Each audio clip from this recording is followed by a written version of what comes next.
episodio muy especial en el que Gepiano Podcast participa de la conferencia del Poder Judicial, justamente desde la que será la sede del Palacio de Justicia de Santo Domingo Este. Es un evento en el que se busca mostrar a toda la ciudadanía cómo está avanzando la justicia en nuestro país, cuáles son los retos que aún faltan por enfrentar y sobre todo cuál es la visión de transformación del Poder Judicial que puede acercar a los ciudadanos al ideal de hacer justicia. En este evento han participado exponentes nacionales e internacionales, han participado también jueces de todo nuestro entramado judicial en la República Dominicana y a mí me ha tocado, junto a Francisco Álvarez Martínez, entrevistar a algunos de ellos para conocer de qué se ha tratado este evento. Francisco, ¿qué te ha parecido? Bueno, nosotros hemos podido entrevistar magistrados de diferentes latitudes. Entre ellos está el magistrado Jiménez, que nos acompaña desde Barcelona, la magistrada Frías, que nos acompaña desde Nueva York.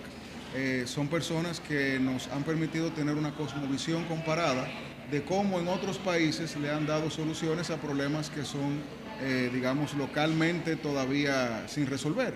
Y este tipo de actividades lo que permite es, además de las conferencias que se dan, que se están dando actualmente de manera diferida en varios espacios de este tremendo Palacio de Justicia, también nos permiten en el boca a boca, en las conversaciones en los pasillos, en espacios como este, donde vienen personas y nos permiten hacerle preguntas prácticas, jurídicas, pero también de índole social.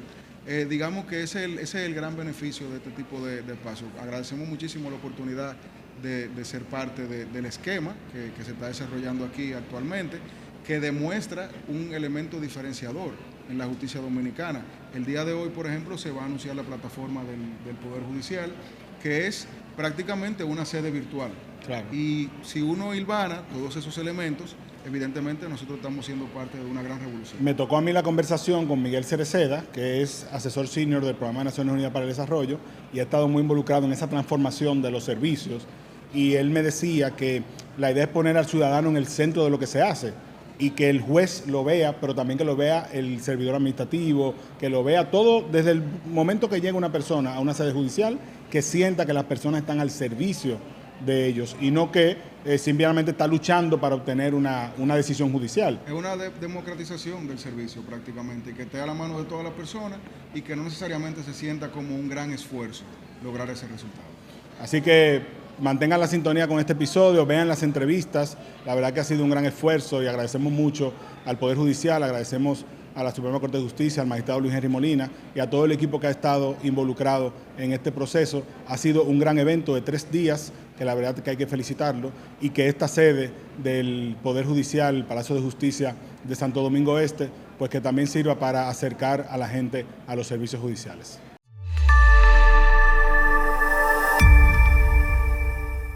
En el marco de esta conferencia del Poder Judicial me acompaña Miguel Cereceda, asesor senior del Programa de Naciones Unidas para el Desarrollo, un economista, pero que en realidad es un gran experto en gobernabilidad, en aportar a la democracia, en construir instituciones públicas más fuertes para los países. Y en ese sentido lo invitamos a conversar sobre todo el tema de la justicia al día. ¿De qué se trata ese tema de justicia al día? Bienvenido, Miguel. Muchas gracias por la invitación, Frank. Mira, lo que se procuró y las primeras ideas que tuvimos hace unos 10 o 11 meses es de poner en blanco y negro lo que representa materialmente este concepto de justicia al día para garantizar la dignidad de las personas. Entonces uno dice, ¿pero qué es eso? ¿Y qué hace un economista coordinando este asunto que está lleno de cosas? Entonces la idea fue recoger un testimonio de cómo estamos avanzando bajo el concepto de que la dignidad de las personas está amparada en el cumplimiento de los derechos, de sus deberes, pero también de sus derechos. Y cuando estos se ven flagelados, necesitan ser arbitrados o ingresan a una institución que se llama Poder Judicial. Entonces, esta institución tiene que funcionar como un reloj para garantizar que esos derechos flagelados le devuelvan la dignidad a la persona. Por eso el largo título, no es un título, sino que recoge la caracterización que se ha hecho. Entonces en el libro lo que hicimos fue recoger en qué estado de situación estaba el sistema del Poder Judicial, que es toda una organización compleja, en el año 2019, que había, los retos que tenían, los avances que se han hecho, porque hasta el 2019 acá se avanzó muchísimo, hubieron primeras y segundas reformas, y a partir de ahí, cuáles son los retos que se tenían de aquí para adelante, y eso se plasmó en el Plan Estratégico Institucional 2024. Entonces, se narra un poco esa gesta que fue interrumpida por el COVID, y lo que pretendemos es contar cómo fue todo este proceso de transformación con dos insumos. Una, cifras que evidencien estos cambios, Claro. y el drama humano narrado por distintas personas, sobre todo magistrados y magistradas, en el impacto que ha pasado por ellos y en su trabajo cotidiano.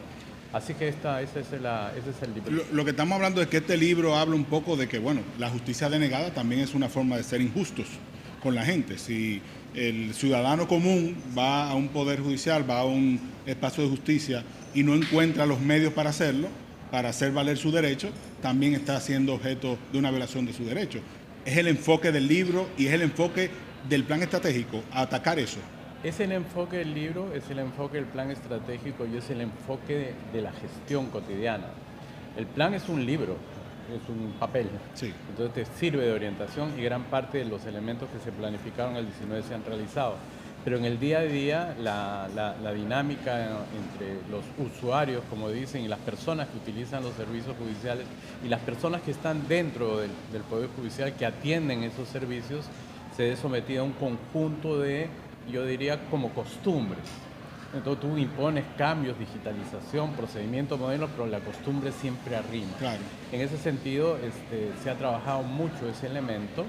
Entonces acá hoy día usted puede hablar a un juez qué significa para usted estas transformaciones. En las entrevistas que hicimos a varios magistrados, como 25, acá son cerca de 700 y algo, 800, o sea, un buen por ciento, una buena muestra, dicen dos cosas. Primero, encontramos a la persona dentro de la ecuación de transformación. Oiga, pero ¿no estaba antes? O sea, el ciudadano no estaba en el centro de lo que había que hacer. ¿Qué acaso no estaba antes? Sí estaba, nos dicen los magistrados, pero estábamos más preocupados por los modelos internos, el proceso. Una magistrada me dice, bueno, la dignidad de las personas es que vienen acá y si yo me demoro 2 horas necesitan un buen mueble para que esperen ahí, darles internet, atiéndelos bien. Entonces son cosas súper concretas. La justicia, más que en resultados específicos, se determina por las respuestas, porque como tú sabes, un caso judicial no es una línea, sino es un conjunto de pedidos y respuestas del Poder Judicial. Entonces, mientras estén todo el día, pues en buena hora. Ahora estamos en condiciones de reducir el procedimiento para hacerlo más simple, eso se está discutiendo. Reducir ahora. los tiempos. Reducir simplificarlo. Los tiempos se han reducido muchísimo, se han reducido muchísimo. Antes, en una estadística que maneja precisamente la directora de Política Pública, en un principio, cuando empezamos a trabajar con los sistemas de gestión de casos y demás, las cifras pueden estar un poco equivocadas, pero te voy a hablar de los volúmenes. Entraban como 350.000 solicitudes, ¿no? Y en el primer brote salían como 35.000 o algo por el estilo. O sea, un 10%. Sí, pero ahora entran 350.000 y los primeros años de funcionamiento empezaron a salir 460, 420. Sale más de lo que entra porque estaban saliendo de lo anterior. Claro. Ese fue el proceso de mora, eso está contado en el libro. O sea, el proceso de mora es un proceso bien interesante porque se identificó como la principal problema que tiene el Poder Judicial. Yo que no soy lego, yo lo interpreto a mi manera. El amor es como la fiebre. Entonces a ese cuerpo afiebrado, por más que tú le mejores el hígado, estés sigue teniendo fiebre. Adecuado, claro. Sigues con fiebre. Claro. Entonces la fiebre no te va a permitir liberar toda la energía institucional que se necesita para una actividad tan compleja como la judicial. ¿A eso es que se refiere el magistrado presidente Luis Henry Molina cuando habla de eliminar la mora judicial? Porque para el ciudadano común, bueno, ¿qué es la mora? El abogado lo entiende, el que está en los tribunales lo comprende bien, pero simplemente estamos hablando de que la justicia no tiene capacidad de atender en el tiempo adecuado los requerimientos que le hace el ciudadano. Perfecto, y eso hace que los tiempos se dilaten, y al dilatarse los tiempos empiezan a llegar más casos Entonces, con los tiempos se dilatan, se aumentan la cantidad de casos. Entonces, muy notable, en la Suprema, por donde se empezó a trabajar el tema de mora, habían expedientes del año 1982. Entonces, de ahí sigue para acá. Entonces, eran expedientes que tenían muchos años y todavía estaban en proceso. Hoy en día, en la Suprema Corte de Justicia, en la República Dominicana, se atienden expedientes de no más allá de 12 meses. Pues eso es un cambio... Esto es en la Suprema. Eso es en la Suprema. Y la idea es llevar eso a los demás niveles de jurisdicción. Ya está llevado. Pero era tan importante el tema de la Suprema como un ejemplo y un núcleo concreto de ejemplificación, repito la palabra, para el resto de los tribunales. Y me queda claro. Barahona, por ejemplo, sí. El juez coordinador de Barahona, el magistrado Jocelyn, nos dice eso. Acá empezamos a trabajar fines de semana, con los equipos, con una metodología que puso a disposición Carrera Judicial. Empezamos a trabajar con mucho sacrificio de tiempo y nos pusimos al día. Y bueno, ¿qué pasó? ¿Cuáles fueron los efectos? De un momento a otro somos invitados como autoridades junto con el alcalde y demás. Antes no nos invitaban. Claro. O sea, hay un reconocimiento. El juez era mal visto en la comunidad porque no hacía bien su trabajo. Hay un reconocimiento. Eso me llamó poderosamente la atención. O sea, nos restituyó como un órgano del Estado a nivel local, imagínate, ¿no? Claro. Entonces, no digo que esté todo parejo. Eso es una gran tarea de estandarización. Pero sí hay decenas de juzgados que han logrado pasar esa valla. Y lo otro que es interesante, por lo menos a mí me llama mucho la atención, en un ritmo en el cual por ahí un abogado de la zona recibe respuestas del Poder Judicial y son 15, 20 solicitudes que le están respondiendo, en el mejor de los casos, con el proceso de mora le llegan 40, claro. 50. Entonces dice, oye, ¿qué está pasando acá? Entonces también la conducta litigiosa cambia y eso es bien interesante, muy interesante. Entonces se ven obligados también los estudios, los abogados, a trabajar de otras maneras. Claro. Pero esto es. Usted decía algo, esa es la mora, ¿eh? Decía algo en torno a los jueces que me llama la atención, que en realidad lo que hubo también un cambio de cultura. No solamente hubo un plan estratégico, no solamente hubo un plan operativo, hubo un cambio cultural de colocar a la gente en el centro. Para el personal administrativo sucedió lo mismo, porque hay una parte administrativa importante que también aporta a que exista una mora, o que existiera antes. No, definitivamente. Mira, yo creo que visto desde el punto de vista de grupos humanos en una institución como esta, hay como tres. Hay el grupo humano que son los magistrados. Sí. Hay un señor, Rafael Bielsa, un experto argentino sobre reformas judiciales. Él decía que la eficacia del Poder Judicial la dan los magistrados y magistradas. Pero la eficiencia es de la institución. Claro. Entonces él dividía sabiamente esos dos lugares, eso lo dijo hace como 30 años, creo que todavía tiene mucha vigencia.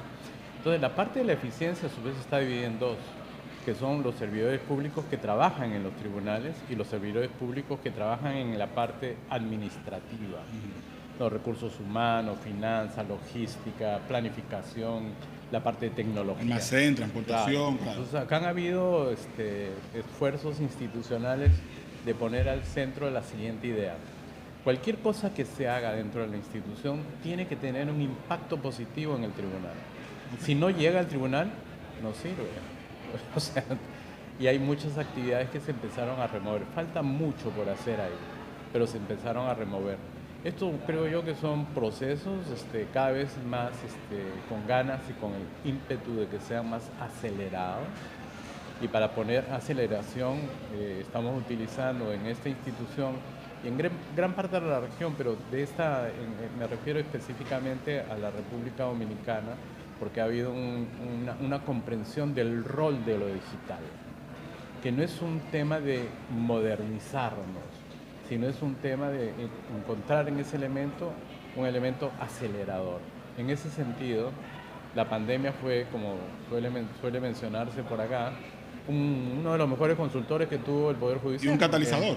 No, porque ahí fueron las audiencias virtuales por Facebook, Live, empezaron a intercambiarse los documentos por la misma plataforma de Microsoft, documentos compartidos.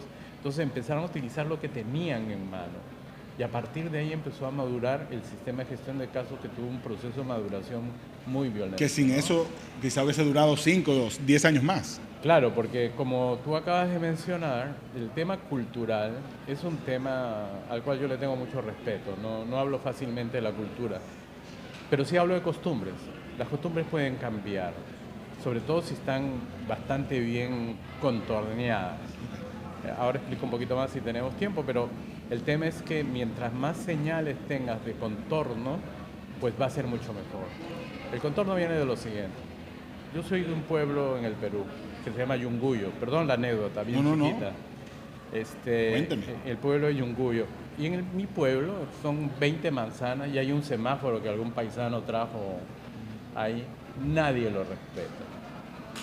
O sea que está ahí rojo, verde, amarillo, y ahí pasan las vacas, los carneros, los camiones, los taxis, porque es un pueblo... Es decorativo. Porque es un pueblo de frontera, entonces en el día hay mucho tráfico. Sin embargo, yo me encuentro con un colega peruano, que somos del mismo pueblo, que es taxista. Y nos encontramos, acordamos en encontrarnos en Miami para pasar uno. Y él alquiló un carro. Y él no se pasa la luz. Va a la velocidad que tiene que ir. Está muy atento a las sanciones. Entonces yo digo que Jesús cambió de cultura en 3 días. No, lo que cambió fue de costumbre. ¿Por qué? Porque el contexto le permite tener un asedio de señales que tienes que comportar de una manera. Entonces nosotros tenemos en el tema digital un conjunto de señaleros que pueden moldear una costumbre procesal mirando primero a la persona. Acabo de salir una charla de ese tipo en materia de simplificación de procesos, que dicen vamos a simplificar los procesos. Simplificar procesos es como una palabra de la revolución industrial. Estamos en la revolución digital. Yo le decía, simplifiquemos la vida de la gente. O sea, es otro enfoque. Claro, es colocar a la persona en el centro de lo que se hace, no a la herramienta. Que es la base de todo lo que estamos haciendo y con mucho... Claro, porque si no se hiciera así, se priorizaría lo que facilita el proceso y no lo que le facilita la vida a la gente. Claro, por eso. Entonces, en un proceso penal, yo contaba ahí a unos magistrados en una charla, ¿cuántos tipos de personas tenemos? ¿50? No llego ni a 10. Tengo fiscales, defensores, jueces, secretarios, los notificadores, penitenciaría, por ahí la policía, listo. Vamos y preguntemos, oye, ¿qué estás necesitando en materia de proceso penal? No quiero hablar de la ley, quiero de tu necesidad operativa. Y por ahí tú tienes 4 o 5 pedidos concretos que te hace la gente. Sin embargo, se enfrenta hay veces a unos sistemas que tienen como 45 entradas. Entonces, eso tiene que cambiar.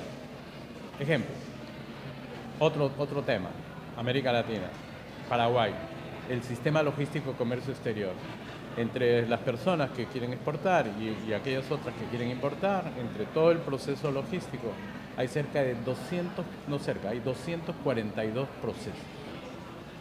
Así son nuestras administraciones. Sin embargo, en Rotterdam hay 42.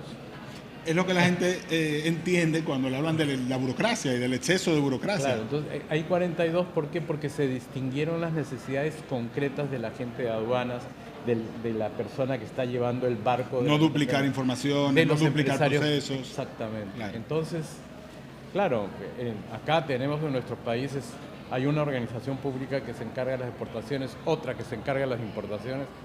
En Holanda, exportaciones e importaciones es lo mismo, porque están dándose cuenta de la realidad. ¿Por qué? Porque llega un barco, te deja la mercadería que está importando y el mismo barco exporta. Entonces, para ellos es un solo proceso.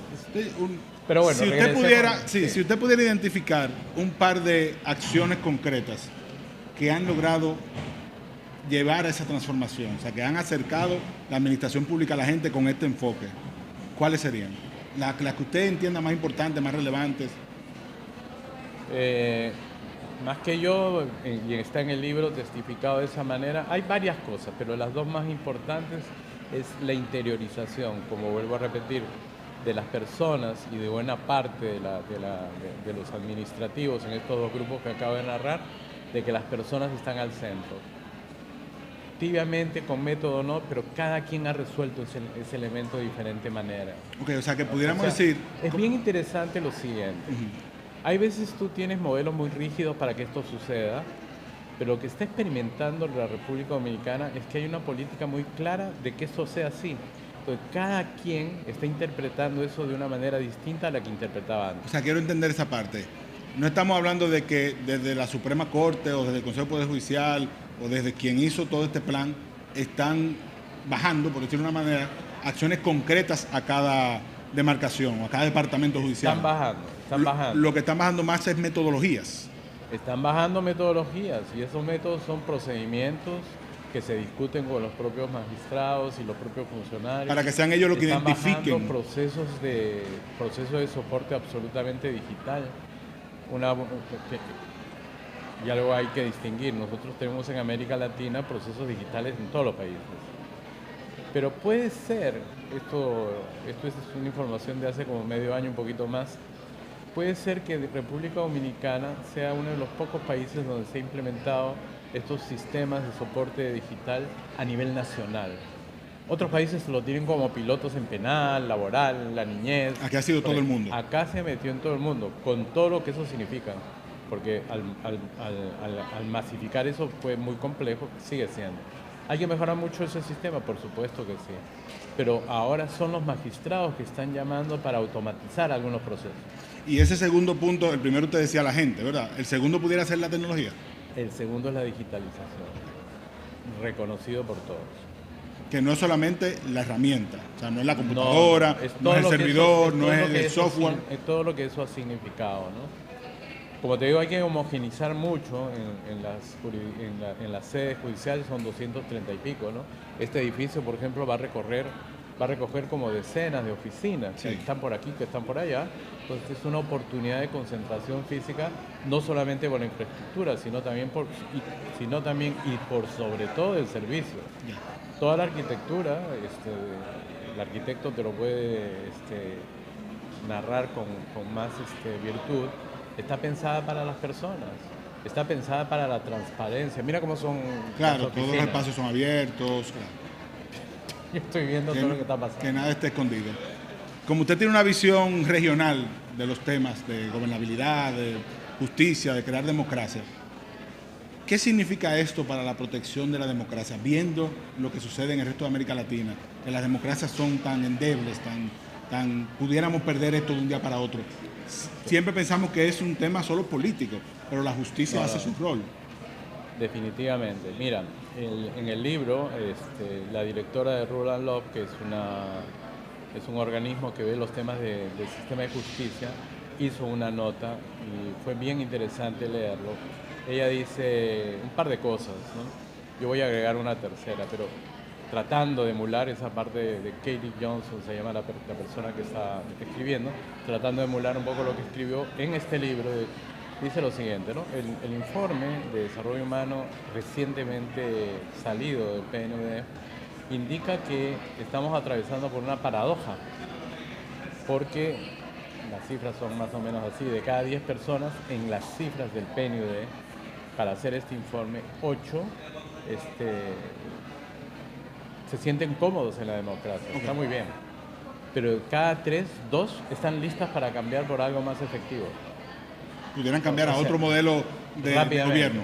Y eso nos puede estar indicando algunas cosas que pasan, como hablábamos previamente, no en República Dominicana, pero sí mucho en América del Sur, ¿no? Los grados de polarización de modelos que se están dando, en donde gran parte de ellos están rememorando algunas políticas que no funcionaron antes, pero se pusieron en el extremo.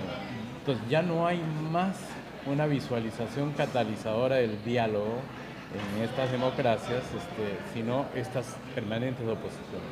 Por ahí nuestras leyes y las constituciones están soportando esto, pero están temblando, y en algunos países le están metiendo directamente la mano para poder cambiarlo. Ahora, ¿qué tiene que ver eso con el Poder Judicial? O sea, estas son sociedades que progresivamente van perdiendo autoridad en varias de los sectores y van dejando que las cosas sucedan, y de un momento a otro se te abultan los casos de malos contratos. Entonces eso llega directamente en materia civil y comercial, y tú te das cuenta que hay unos contratos que estuvieron mal hechos desde el principio. Y lo único que se ha hecho es simplemente incrementar, entonces son contratos tramposos, no hablo de República Dominicana, pero lo que vemos nosotros en América del Sur son unos contratos bien complejos. ¿Cómo es posible que se firme un contrato tan natural? Es que ya estamos, como no hay nadie, vamos a firmarlo así. Claro. El tema de violencia intrafamiliar, fuertísimo, que es la frustración probablemente de la familia frente a la carencia de necesidades, entonces esos llegan al Poder Judicial. En materia laboral, los despidos, esos llegan al Poder Judicial. Conflictos medioambientales también. Los conflictos medioambientales llegan al Poder Judicial. Cuando tú pones un vigilante forestal y identifica un camión y le dice, oiga, ¿dónde está su papeleta de registro para que usted pueda cargar todas estas toneladas de árboles que usted está llevando? El tipo dice, no sé, se me perdió, salió. Entonces, lo mejor que puede hacer el oficial es agarrar, reportarlo, y eso llega directamente como una causa dentro del Poder Judicial contra la empresa. Claro. Entonces, y directamente, como ese es un delito, en algunos países penal, entonces se activa el Estado para dicho efecto. Pero como no hay autoridad, hay veces llegan las coimas, pero llega de otra manera, llega como estafa o como peculado. Es de esa manera que el Poder Judicial recibe. Por lo tanto, si nosotros, como un no lego como yo, pensamos que un juez es como la última barrera que tiene la sociedad del derecho. O sea, si paso esa barrera, ya no hay quien me proteja. Ya no hay quien me proteja. Entonces, ese es el sentido de la enorme importancia que tiene el Poder Judicial o una institución de administración de justicia. Pero voy un poquito más allá. El proceso, y esto ya es una opinión personal, el proceso del desarrollo humano sostenible precisamente está confrontado a una estructura de funcionamiento societal que está acostumbrada a que no sea ni sostenible ni igualitario. Es muy expulsor los modelos de trabajo que tenemos. Entonces, ¿hay que cambiar los modelos? No, hay que concientizar a las personas de que tenemos que convivir en estos modelos, pero con mayores respetos a los derechos. Claro. Entonces, el desarrollo humano sostenible, cuando entra en conflictividad por la vida natural que tienen las sociedades, termina en el Poder Judicial. Entonces, es de una enorme importancia el Poder Judicial para la democracia. El PNUD está, y lo anuncio, no es secreto, está emprendiendo un estudio sobre democracia, instituciones hoy. ¿Qué significa eso? El PNUD hizo un trabajo interesante en el año 2004 que se llamó PRODAL, que era colocar a el concepto de ciudadano, ¿no? Como una pieza clave, que no solamente la persona que está yendo a votar en la democracia, sino que sea persona activa, claro, dentro de la democracia. Bueno, ahora vamos a ver si eso sigue vigente, qué estamos pensando, qué ciudadanía tenemos, cuáles son los niveles de inequidad que habría que superar, los conflictos que están presentes. Entonces estamos empezando a estudiar eso en el PNUD. Vamos a demorarnos todo un año en sacar un informe sobre democracia e institucionalidad. Y de hecho, el Poder Judicial forma parte definitiva de ese estudio. Antes no. Antes el Poder Judicial estaba ahí, este era un tema del Ejecutivo. Claro, lo que decía al inicio de la pregunta, que el tema de proteger la democracia solo se veía como algo del Ejecutivo, de la política, legislativo, claro. Los partidos políticos, no. El Poder Judicial también tiene un rol importante. Bueno, don Miguel, yo me encantaría quedarme conversando más con usted, es un tema apasionante, pero es bueno saber que aquí hay un enfoque y hay un esfuerzo de transformar la cultura del Poder Judicial para tener a las personas en el centro del trabajo que se realiza. Y con mucha alegría también. Es cierto, así empieza el libro, vivimos en un mundo de incertidumbres, así empieza el libro. Y lo empezamos así también por quienes lo escribieron, yo lo coordiné apenas, quienes lo escribieron pensando en que pongamos la situación que mucha gente tiene, ¿no? En relación a su vida, a sus futuros, los jóvenes sobre todo, pero pongamos eso, pero al mismo tiempo narremos cómo construimos certidumbres, claro, porque la certidumbre no es mágica, hay que intervenirla, hay que construirla, y poner al día la justicia, que es el título del libro, significa eso. Bueno, ¿el libro estará disponible en digital? Está en digital, ahí hay un QR, se va a lanzar por las redes enseguida y bueno, espero... Podrán tener acceso a él y bueno, claro, don Miguel, gracias. Gracias. Seguimos con las entrevistas. Gracias.